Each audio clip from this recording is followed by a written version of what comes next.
Coucou, c'est moi. Oh merde. Ouh, les frères Latour. C'est sympa de se retrouver les trois ensemble, non? Est-ce que vous vous souvenez de ce moment gênant, je crois que c'était sur TF1, où nous avions tous hâte de découvrir en direct la bande-annonce des Trois Frères Le Retour? Pour 18 ans, je crois, après le tout premier, le film qui marque le retour des inconnus à l'écran après Les Rois Mages, la dernière fois qu'ils étaient tous les trois ensemble dans un même film. Je savais qu'il fallait pas qu'on se voit. Faudrait peut-être penser un petit peu à enterrer le calumet de la paix. Hein. Ta gueule. Jour ou soir plutôt où le cœur de la France s'est arrêté de battre une seconde pour visionner la toute première bande-annonce du tout nouveau film des Inconnus. Ce n'était vraiment pas rien en 2013. Viens me faire le baobab. Ouais, mais Bob, pour l'instant, c'est un bonsaï. Et on a assez vite vu que ça allait pas forcément être génial. Non, Dani. Mais le mélange pas tout. Dani, c'est pas possible. Ah, chérie. Bon, c'est pas grave, hein, c'est un peu surprenant. Salope. C'était le même genre de sensation qu'on pouvait avoir quand on a pu voir à l'époque la bande-annonce des Visiteurs 3 qu'on a fait la semaine dernière. Ça sentait pas bon. Je vais vous dire ce qu'on fait là. On touche le fond. Oh putain! Ça se voit quand c'est pas bon. C'est quoi ça? Bah, c'est chez moi. Non, c'est bon, je préfère dormir n'importe où. Ah bah t'y es, hein. J'ai le même ressenti sur le prochain Astérix, même si c'est une histoire inédite. J'ai tellement l'impression d'avoir vu ça 10 fois, que si je vais le voir l'année prochaine, c'est vraiment pour vous en parler, parce que sinon je n'irai pas. Mais là, on parle quand même des Inconnus. C'est ma référence des années 90, de l'humour des années 90. Je les mets partout dans mes vidéos, ils sont insérés partout tellement ils sont en moi. Et pour eux, j'étais prêt à être conciliant, j'étais prêt à davantage pardonner le fait que le film allait sans doute être pas génial, moyen ou pas terrible, ou peut-être pas trop mal, mais pas mieux. J'ai de la Crystal Love. Enfin, dis quelque chose, c'est ta fille, toi! Non, mais Sarah, c'est vachement dangereux. C'est la Spartan, hein. Fais gaffe, n'en prends pas trop. Non, ça fait pas grossir. Et dans cette vidéo, je vais essayer de comprendre en direct avec vous, ou plutôt essayer de vous faire comprendre quel était le projet de départ des Trois Frères Le Retour, et qu'est-ce qu'ils ont essayé très maladroitement de faire qui n'a pas fonctionné. Ce ne sera pas une critique gratuite, mais comme d'habitude, argumentée. Pour ça, il sera nécessaire de reparler du tout premier film, Les Trois Frères de 95, qui pour moi est l'un des meilleurs films français qui soit. Il est dans mon top 5. L'usufruit de votre quote-part entière indivisée. Non, ça va pas, non. Excusez-moi. Excusez-moi, c'est mes échappé parce que je comprends pas. J'en ai fait une vidéo dédiée cet été, une vidéo très hypnotique pour ceux qui s'en souviennent et qui étaient là depuis un moment. Celle-ci va beaucoup moins donner mal au crâne, je suis encore désolé de l'expérience traumatisante pour la plupart d'entre vous. Je vous remontre.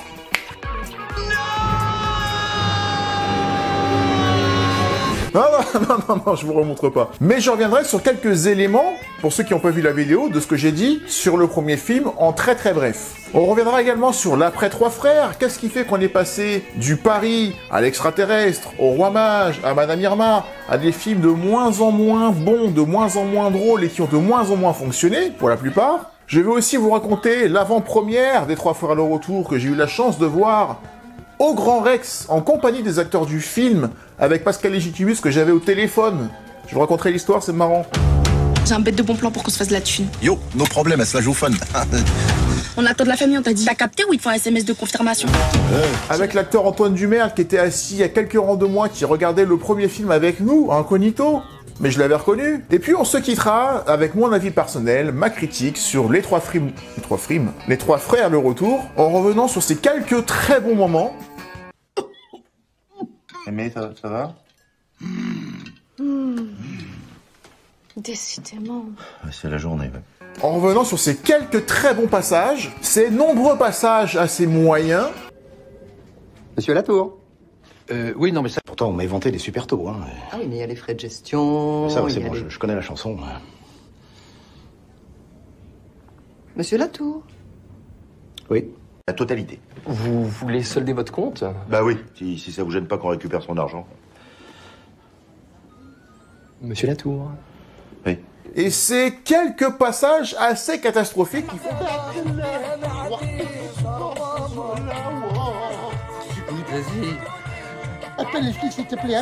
qui font que ce film est au final assez inégal pour être gentil. Et on est parti pour les Trois Frères Le Retour. Pourquoi ça fait ce bruit-là? Ah! Je Attends, je le crois pas, vous êtes des refrains? Ben oui, on est des refrains.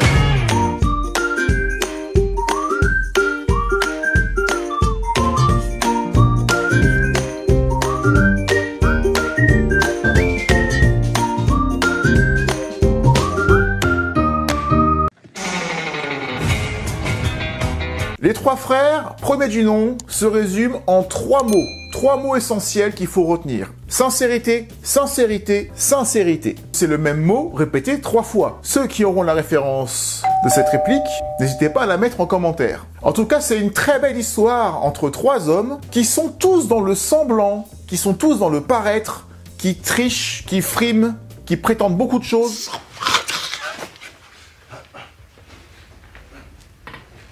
Bonsoir chérie. Auprès de tous ceux qui les entourent, Didier se fait passer pour le gendre idéal dans une famille chez qui il squatte littéralement, tout en prétendant être un écrivain ou un philosophe alors qu'il est vigile de supermarché, même s'il n'y a rien de mal à ça. Pascal, il tient à l'argent, il a une belle situation et il prétend qu'il est propriétaire alors que c'est pas le cas. Il s'avance trop vite comme quoi il a gagné 1 million de francs alors qu'il va les perdre, ce qui va le foutre dans la merde. Il a une vie superficielle qu'il n'aime pas. Et finalement, cette famille qu'on va lui imposer va le rendre paradoxalement meilleur. Merde. Qu'est-ce qu'il dirait ton Montaigne, non? Je te dis, Montaigne, il dirait qu'on est dans la merde, Dans la merde. Bernard, lui, c'est le plus sincère, bien qu'il soit pas forcément honnête parce que du coup, il est obligé de voler pour survivre. Mais en tout cas, cette famille donne un sens à sa vie parce que sa vie n'avait pas de sens, car il avait beaucoup moins de choses que les autres. Allez, venez, frangin.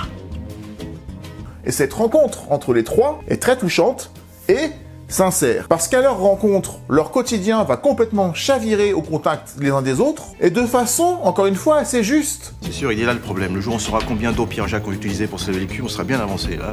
Ils se voient riches, on leur promet qu'ils sont riches, et le lendemain, on leur dit que non. N'importe qui aurait pris la grosse tête et se serait un peu enflammé, de par l'incompétence du notaire, de par l'huissier qui était absolument abominable, et tout le monde l'aurait claqué. Jusqu'au suicide. C'est un méchant, toi. Il est méchant. Il est pas gentil, le monsieur. Qu'est-ce qu'il a dit? Non, ça va pas recommencer, là, non.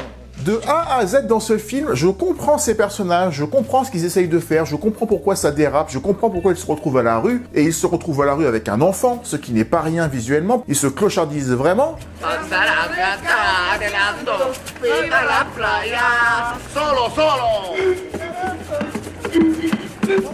Ça vire au drame, et les meilleures comédies, selon moi, sont proches du drame, avec un angle comique. Mais ces trois personnages ont toujours eu un bon fond, bien que Didier en apparence soit raciste, quand il dit « t'étais différent ». Tu étais différent. Oui, non, Différent. C'est pas méchant pourtant. Ça choquait pas à l'époque, je sais pas ce qu'on en penserait aujourd'hui, mais il a beau être raciste parce qu'il se méfie, il a peur de l'autre et il n'apprécie pas forcément en apparence, qu'il ait un demi-frère qui soit si différent de lui physiquement, mais dès que quelqu'un s'en prend à Pascal, c'est le premier à le défendre, à réagir et à insulter l'autre de raciste pour de vrai, pour le coup. Je vais faire vérifier votre carte de séjour, vous. Surtout vous. Qu'est-ce que j'ai fait? Laissez passer, s'il vous plaît. Parce qu'en plus, t'es moche, t'es laid, puis t'es raciste. Oui. Allez, passe.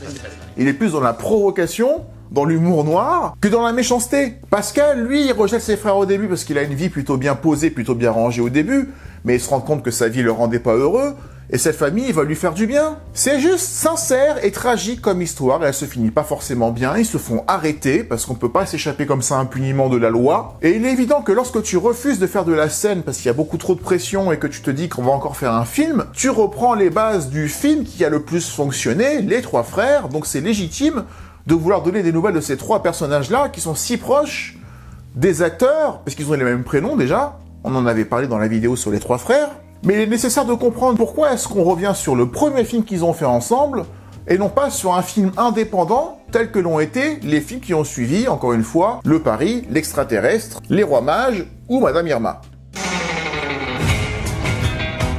Lorsque les trois frères se sont mis à écrire des films et à vouloir tourner des films, ils sortaient de grands succès et même de récompenses qu'ils ont eu aussi bien sur scène qu'à la télé ou qu'en musique. C'était logique de s'attaquer au cinéma, une industrie complètement différente qui permet de toucher un public encore plus large et toujours plus large.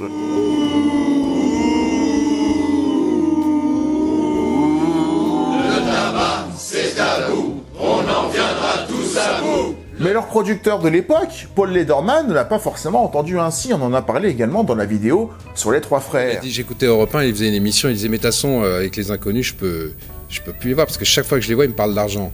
Et nous, c'est vrai que chaque fois qu'on le voit, on lui dit quand est-ce que tu nous payes ce que tu nous dois, quoi. Donc on est un peu coincé dans l'histoire. Mais en résumé, même s'il a coproduit les trois frères avec Claude Berry, il a par la suite interdit à notre trio d'apparaître ensemble et de reformer du coup la troupe des inconnus. C'est pour ça que Pascal Légitimus sera absent des deux films suivants, Le Pari et L'Extraterrestre, avant leur retour dans Les Rois Mages. Mais Le Pari, faut qu'on en parle. Encore que ce matin, je ne sois pas allée à la selle. On s'en fout, la vieille. Alors, je suis encombrée, je suis ballonnée, c'est très désagréable. Qu'est-ce qu'on peut faire? Faites un coup, ça te fera du bien. Le Pari, c'est le deuxième bon film des inconnus, même s'ils sont que deux. Parce que j'adore l'idée de ces deux familles qui se confrontent, qui sont de milieux sociaux complètement opposés, et qui se retrouvent certains dimanches en famille pour visiter les beaux-parents, et d'avoir ces deux gendres qui se détestent et qui font ce pari qui va changer leur vie. Le dernier tiers du film n'est pas à la hauteur du reste du film malheureusement, et c'est du coup un long métrage qui ne conclut pas le pari. L'Extraterrestre est un peu différent. Ce n'est pas un scénario écrit par Didier Bourdon et Bernard Campan. On le propose à Didier Bourdon qui va dire oui à condition de le réinterpréter un peu, et qui va surtout demander à Bernard Campan de jouer un des rôles sous condition qu'il n'y ait pas beaucoup de dialogue à faire et pas beaucoup de préparation, parce que le rôle de Bernard Campan dans L'Extraterrestre est extrêmement limité en termes de dialogue à apprendre. Donne ta moto, Terrien. Eh va chier, bozo. Va chier, bozo. Quelque part, on peut même dire que L'Extraterrestre, c'est pas forcément un film des inconnus. Ils l'ont pas écrit, mais avec moins de 500 000 entrées en salle, L'Extraterrestre est un véritable flop. On saurait vous aider en quelque manière, messieurs? Une difficile entrée en matière dans les années 2000 pour les inconnus. Concernant Les Rois Mages, l'année suivante, en 2001, retour du trio pour la première fois ensemble dans un film, encore une fois très inégal, avec un bon côté visiteur qui permet des décalages sympas, mais qui sont loin, je pense, des trois frères ou du Pari. Oui, à Tel Aviv. Il faut donc descendre pour votre transit. Ah non, ne te soucie pas pour mon transit, servante. Je peux attendre un peu. C'est-à-dire que votre avion ne part que dans 3 jours. On a retrouvé un petit peu d'engouement avec 2,4 millions de spectateurs, mais c'est pas fou et c'est très très loin de la performance des trois frères avec plus de 7 millions. Donc, Les Inconnus et Madame Irma avec à peine 600 000 spectateurs, pareil, clairement, Les Inconnus n'étaient plus forcément désirés par le public, en tout cas, pas au cinéma, puisque le public s'est réfugié dans les DVD et les VHS des spectacles. Je peux vous dire que tous les soirs, il n'y a pas un soir, si je puis dire, où il n'y a pas un faux rire. Hein. Un fou rire, voulais-je dire. Excusez-moi. Oh non, mais... Puis sur YouTube, avec des centaines de millions de vues de leurs anciens sketchs. Ne laisse jamais la haine obscurcir la raison première de ton cœur. Parce que ce qu'on voulait voir, c'était l'analyse des inconnus sur le temps qui passe et sur notre société d'aujourd'hui. Donc revenir au cinéma après un public qui s'est détourné de leur humour, en tout cas de leur humour au cinéma, c'était déjà presque une semi-déception avant même que le film n'ait commencé à être tourné. Mais bon, on devait remonter sur scène, c'est un peu moi qui était un peu l'empêcheur là, de remonter sur scène là, récemment. Bon, j'espère qu'on va y arriver d'une manière ou d'une autre. Pour l'instant, là, j'en avais pas vraiment envie. Il faut aussi dire qu'entre-temps, les acteurs ont essayé de se chercher une carrière solo. Didier Bourdon assez péniblement, parce que, mis à part le film qu'il a réalisé et interprété lui-même, 7 ans de mariage, que je trouve assez bon, mis à part Nicky Larson récemment, où il joue, je trouve, un bon méchant, ces films sont assez inégaux et il y a pas mal d'échecs dans sa filmographie. Pour Pascal Légitimus, il a plus de succès, mais à la télévision, dans les années 2000. Mais en ce qui concerne le cinéma, il ne jouait que des seconds rôles dans les années 2000. Ce qui ne veut pas dire qu'il n'a pas travaillé. Il a juste été moins médiatisé. Pour Bernard Campan, c'est plus intéressant. Ça a déclenché chez des réalisateurs des envies vous concernant, différentes? Oui, forcément, oui. J'ai croisé pas mal, j'ai eu pas mal de projets, effectivement.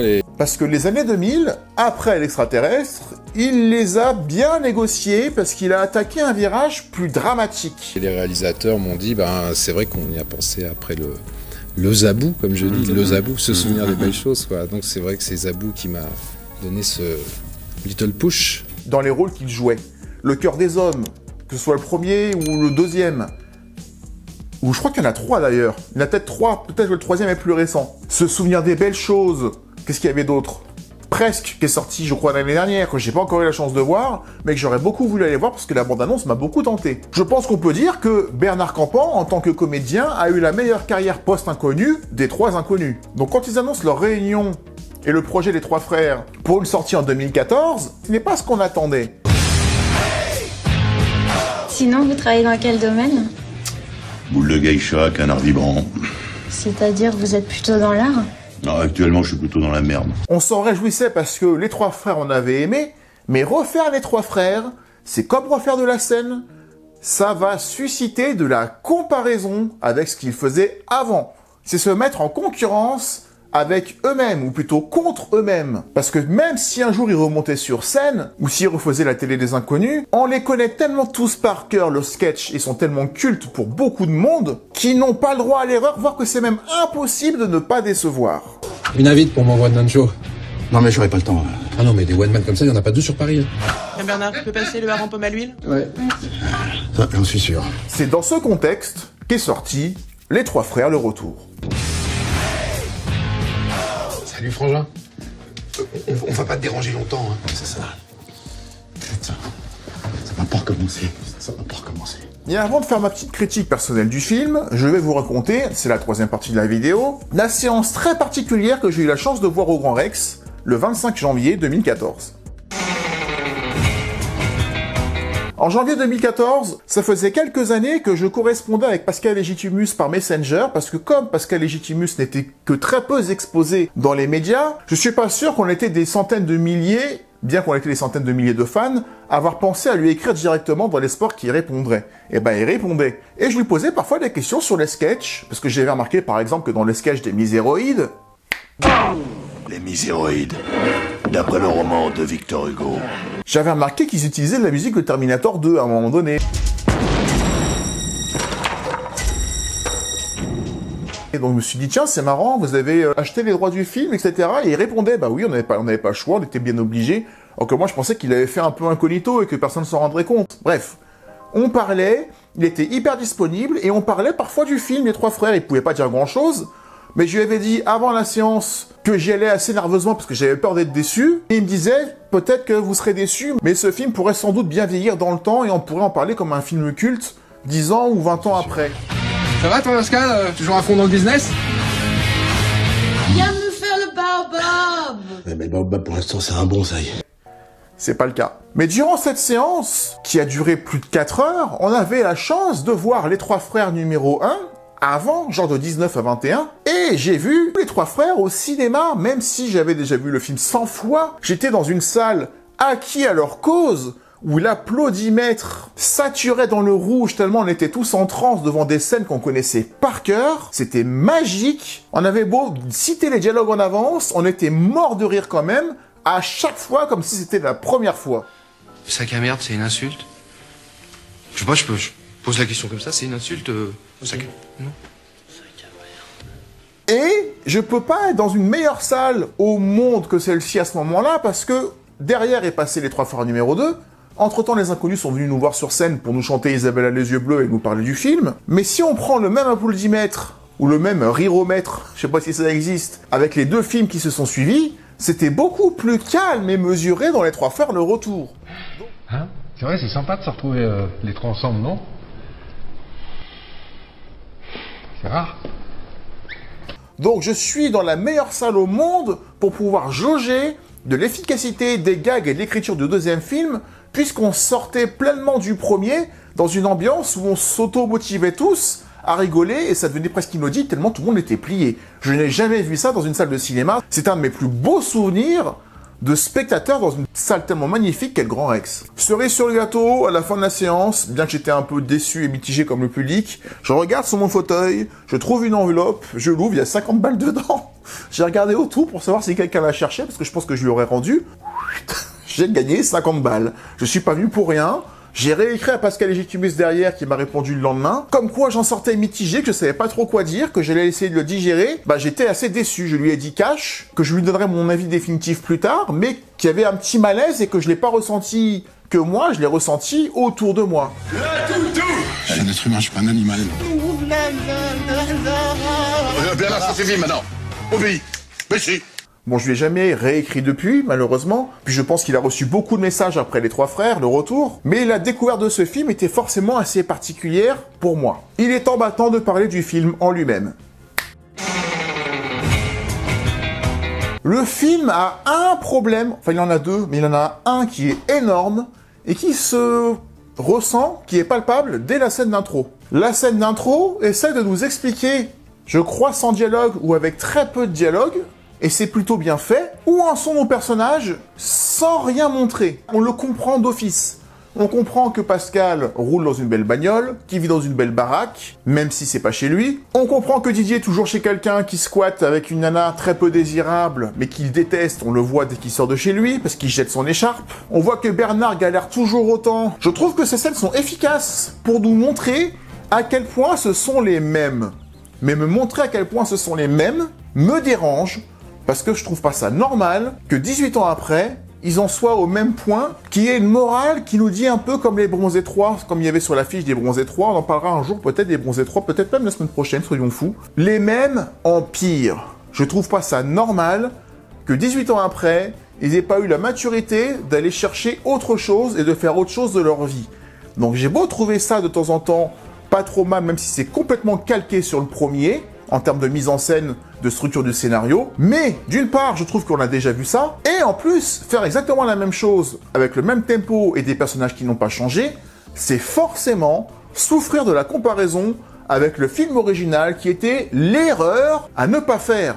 Se mettre en concurrence avec eux-mêmes. Ils dégagent une espèce de méchanceté gratuite, qui n'est pas juste, qui n'est pas sincère, qui est là pour faire marrer, comme s'ils n'avaient rien appris de leur expérience du premier film. Souvenez-vous de ce que je vous ai dit des Trois Frères numéro 1 dans le début de la vidéo. Même si l'écriture est assez bonne pour nous faire comprendre en quelques secondes et parfois sans dialogue, ce que j'adore. On peut pas la laisser ici? Oui, pourquoi pas, pourquoi pas. Vous pouvez réserver une concession ici même si vous le désirez. Hein. Oui, bon, c'est combien? Ah non. Qu'ils ont tous des problèmes d'argent, même s'ils continuent tous de prétendre qu'ils ont une bonne situation. Didier qui prétend qu'il est prof de philosophie ou de littérature dans un lycée, Louis le Grand qui deviendra Louis le Gland puisqu'il vend que des sextoys, comme quoi c'est pas mal. Pascal qui pareil vit chez une vieille qui peut pas blairer mais il attend le mariage pour avoir de l'argent. Ça fait doublon d'ailleurs, je trouve. En fait, ils se ressemblent beaucoup, ces deux-là. Bref, toujours cette histoire de paraître et de prétendre que je trouvais normal dans le premier film, et qui passe beaucoup moins dans celui-là. Surtout qu'ils se foutent dans la merde pour 5000 € qu'ils doivent à eux trois. Ça faisait 1700 balles chacun que tu mensualisais sur X années, tu le sentais même pas passer le truc. Donc se foutre dans la merde et se retrouver à nouveau à la rue quasiment parce qu'ils veulent pas payer un arriéré de 5000 € alors que Didier Bourdon a le triple dans sa banque qu'il retire en cash pour pas qu'on lui prenne. Pareil, je trouve ça plus mesquin que drôle. Par contre, là où je trouve que ça tape dans le mille, c'est quand Didier Bourdon, encore lui, espère secrètement à chaque fois que sa belle-mère, qui est âgée, qui est vieille, qui pourrait clamser à tout moment, à chaque fois qu'elle s'étouffe, lui il dit « Attends. » Il a un petit sourire en coin à chaque fois en espérant qu'elle va crever devant lui juste pour pouvoir toucher l'héritage. Ça, c'est du politiquement incorrect. Ça, c'est des inconnus qu'on aime. Et bah toutes les scènes avec la vieille, avec la grand-mère, pardon, avec la belle-mère du coup, pour Didier Bourdon, même s'ils sont pas mariés, il me semble, elles sont excellentes. Mais leur sortie du système et de la société progressive souffre de la comparaison avec le premier. Le premier, je comprenais qu'ils prennent la grosse tête avec 1 million de francs qu'on leur annonce. Là, encore une fois, les 5000 € de dette, je ne comprends pas l'intérêt de péter un câble pour ça. La scène chez le notaire, ils en font une. Elle va forcément souffrir de la comparaison de la cultissime scène du notaire du premier film. Dans celle-là, il n'y a rien. Donc on alterne entre du déjà vu, répété, réchauffé, qui nous laisse un peu perplexes, d'excellents moments avec Didier Bourdon qui espère que sa belle-mère va clamser, ou encore une fois Didier Bourdon, toujours lui, qui prétend qu'il joue du coup un prof à Louis le Grand, et où Bernard l'appelle par surprise, je suis devant ton lycée, est-ce que tu peux venir, alors qu'il est sur le parking de Créteil-Soleil en train de vendre des boules de geisha par téléphone. Au moment où il essaie de rentrer dans le lycée par derrière pour faire croire qu'il est dedans et qu'il dit bonjour à des élèves qu'il ne connaît pas. Ça aussi, c'est bon. D'ailleurs, tout ce qui entoure le personnage de Didier Bourdon est pas mal, et vraiment bien. Je pense que c'est son personnage qui a été le mieux mis en valeur à nouveau dans ce film-là. Même si ça vole pas toujours très haut. Sarah, où est-ce que tu as mis ce sachet de MDMA?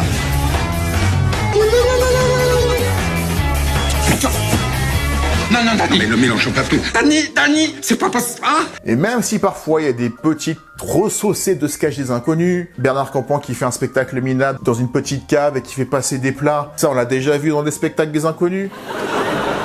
Et oui, pardon. Le ragoût de mouton, c'est pour qui, s'il vous plaît? Allez, sinon, ça dérange pas. Bernard, tu peux passer le hareng pomme à l'huile? Ouais. Donc on est là en disant mouais, c'est marrant, mouais, ça passe, moi j'ai déjà vu. Didier se fait virer de chez lui parce qu'il pète un câble, tout ça parce qu'il se rend compte que la vieille n'est toujours pas morte. Mémé, elle va bien. Mais je m'en fous de Mémé, moi je te parle de ma thune. Et pire qu'il a perdu son argent qu'il avait planqué dans son fauteuil roulant. En tout cas c'est ce qu'il croit parce que c'est la vieille qui a tout gardé. Mais quelque part, on souffre encore de la comparaison avec son pétage de câble légendaire dans le premier film, avec Choupette, avec sa famille Rougemont. C'était tellement mieux que cette scène-là qui, quelque part, n'a pas de conclusion, alors que toutes les scènes où il espérait secrètement qu'elle crève, c'est drôle, mais la chute n'est pas bonne.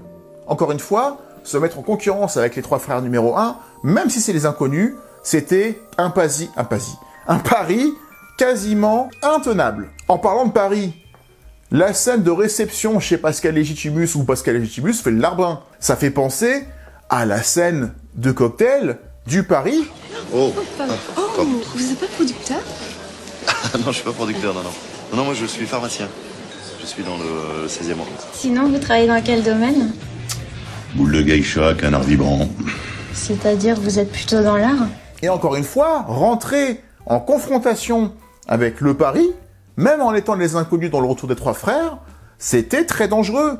La scène dans le Paris, qui est équivalente, était mieux à l'époque. Et c'est pas la nostalgie qui parle. Malgré un côté déjà vu plutôt très fort, ça n'enlève pas qu'on a un certain plaisir à les revoir ensemble. Mais là où le film se torpille une deuxième fois tout seul, c'est lorsqu'il introduit ce personnage de Sarah, la fille supposée de Bernard Campan, qui est un support.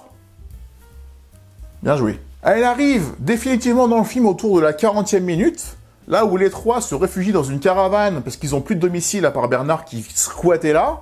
Et quand elle s'incruste dans l'équipe et qu'elle amène cette histoire de drogue et de conflit générationnel entre trois vieux et une jeune, elle est censée représenter notre jeunesse en parlant cliché comme une fille des cités, mais c'est tellement insupportable. Je ne comprends pas l'écriture de ce personnage et ça n'a rien à voir avec l'actrice qui a fait ce qu'on lui demandait. Mais le fait qu'elle arrête pas de dire « vous êtes des refrains » à parler comme ça tout le temps, mais t'as envie de la claquer, et j'aurais tellement voulu que les inconnus aient envie de la claquer.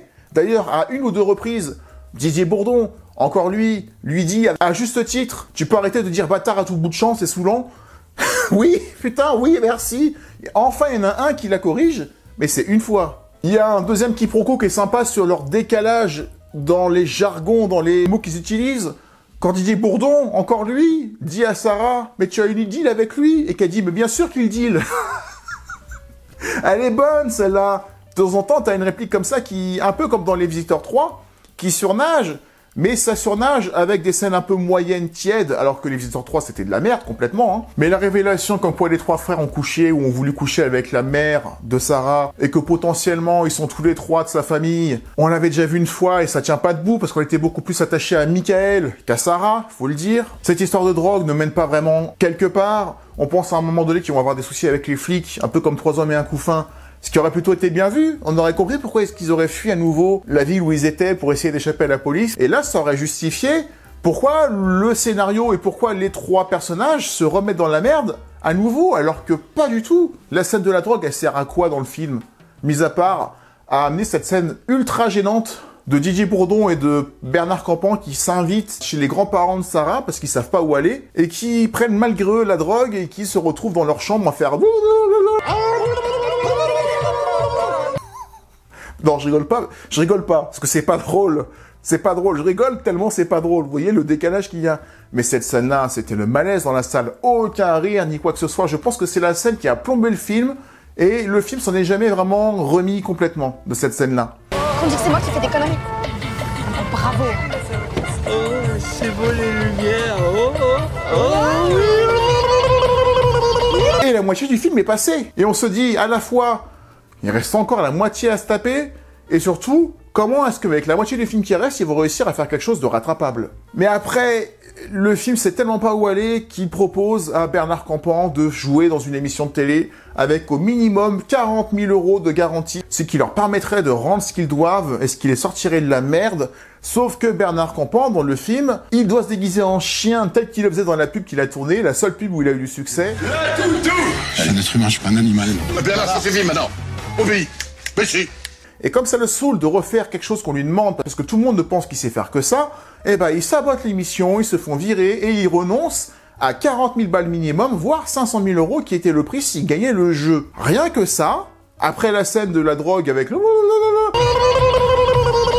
ça m'a encore plus enfoncé dans la médiocrité du film, parce que cette scène-là aussi, de télévision, qui n'a rien à foutre là, plombe le film parce que non seulement ce n'est pas drôle, mais en plus, je ne comprends pas comment tu peux oublier que t'as 40 000 € à gagner en une soirée si tu fais juste semblant de jouer à un jeu, alors qu'ils sont terriblement dans la merde, et qu'il a une gosse à nourrir.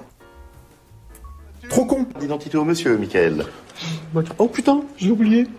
Oh non. Oh bah non, tu vas pas me faire ce coup-là. J'oublie pas que quelques scènes avant, ils ont essayé tous les trois de vider le compte de leur fils Michael, en essayant de lui voler l'argent, en se faisant passer pour lui. Vous êtes majeur. Ah bon? Ah bon? Mais il a quel âge? Peut-être à quel âge? Mais il dit jamais rien. Tu dis jamais rien, ça veut dire... Ce qui potentiellement est drôle, mais moi ce que je vois, tout en trouvant ça potentiellement drôle, c'est qu'ils essaient de voler l'argent de leur fils ou de leur neveu, et qu'en plus, ils ne se souviennent pas que leur neveu ou leur fils est majeur et depuis longtemps parce qu'il a 23 ans. Ils en ont rien à foutre. Je n'ai pas laissé ces personnages comme ça, aussi vénal, véno, je sais plus, et méchant. Donc je n'ai plus la sincérité du premier film, et c'est pour ça que j'insistais lourdement là-dessus en première partie. Et la dernière demi-heure essaie de se concentrer sur leur fils, enfin, qui, tel père tel fils, s'est globalement foutu dans la merde aussi en prétendant des choses, en prétendant qu'il était riche, qu'il a claqué toute sa thune pour pouvoir offrir des bijoux. Ben c'est pas mal. La dernière scène dans cette baraque énorme, avec Pascal Légitimus qui fait la boniche avec cette bonne insupportable, le coup de boule qu'il lui met à la fin, il est extrêmement drôle. Mais, encore une fois, je suis dans la retenue permanente, parce que le projet, qu'est-ce que c'est? Est-ce que c'est de faire semblant une journée de plus que le petit Michael est riche et qu'il a des parents riches, alors qu'ils sont censés se marier une semaine après, les enfants? Le but c'était quoi? Qu'ils fassent croire qu'ils sont riches pour que eux payent le mariage intégralement et qu'après ils disparaissent dans la nature? Elle se serait rendu compte qu'il était pas riche, Michael. Donc je comprends pas, même si c'est drôle de voir les inconnus déguisés en parents et en femmes, de voir encore Bernard Campan déguisé en femme, ça lui va très très bien. Mais quel était le projet? Tout ce qu'ils font là ne sert à rien puisqu'on sait très bien qu'ils vont être grillés le lendemain. Donc encore une fois, c'est fait pour être drôle, mais c'est pas fait pour être sincère. Et sans sincérité, je ne rigole pas. La seule chose qui est sincère dans ce passage-là, encore une fois, c'est Légitimus, qui est traité presque d'esclave, et les vannes autour de sa couleur de peau sont presque drôles tellement elles sont beaufs et ringardes.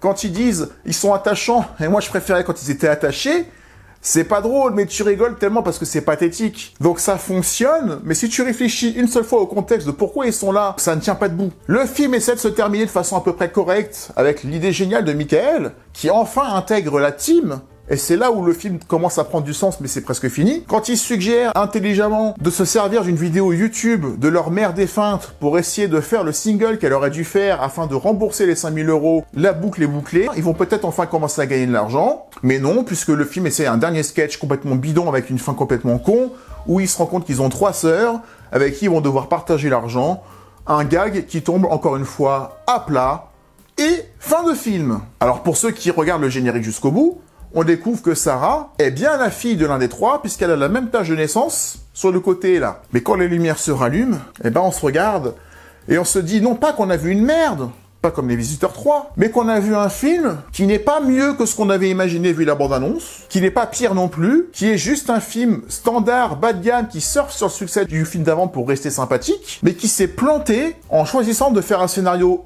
quasiment copié-collé du premier, mais avec des personnages quasiment copié-collé du premier aussi, qui n'ont pas évolué, et dont le seul intérêt était de donner une espèce de claque générationnelle avec cette gosse qui, pendant la moitié du film, est insupportable. Donc le film tombe la moitié du temps à plat, ou, de temps en temps, fait bien marrer, encore, là où le premier film faisait en fait un sans faute. C'était forcément casse-gueule. Le film a fait à peine le même nombre d'entrées que Les Rois Mages, un gros échec parce qu'on en attendait le double, et ça a définitivement, je pense, enterré Les Inconnus, en tout cas au cinéma, dans la catégorie des ringards, on pourrait presque le dire, ringard qui décriait, la plupart du temps, dans certains sketchs. On devient vite ringard dans ce métier. Oh là là, les ringards, il y en a beaucoup plus qu'on ne le croit.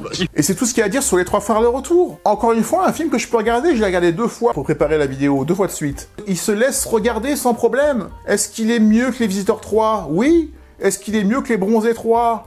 Je sais pas, il y a débat. En tout cas, faire une comédie française qui fait suite à un autre grand film français qui a lieu des décennies après, comme Les Visiteurs 3, comme Les Bronzés 3 ou comme Les Trois Frères numéro 2, les 3 fois où ils ont fait ça, eh ben ils se sont cassés les dents. Merci d'avoir regardé la vidéo jusqu'au bout, j'espère qu'elle vous aura plu. Qu'est-ce que vous avez, vous, pensé des Trois Frères à leur retour? Est-ce que c'est un film que vous appréciez malgré tout? Comment est-ce que vous avez vécu la diffusion que vous avez vue? Est-ce que vous l'avez vu au cinéma? Est-ce que vous l'avez vu à la télé? Est-ce que vous l'avez pas vu du tout? Qu'est-ce que vous pensez du film? N'hésitez pas à discuter en commentaire tous ensemble et avec moi. N'oubliez pas de mettre le petit commentaire juste pour dire... Tu ne vas tout de même pas aller chez les Dufour en Suisse de nuit. De mettre le like, de vous abonner si ce n'est pas déjà fait. Nous on se retrouve dans quelques jours, soit pour Les Bronzés 3, peut-être pour Avatar numéro 2 parce que je vais y aller et peut-être qu'on en parlera. En tout cas, d'ici là, comme je le dis à chaque fois, prenez soin de vous. Ciao.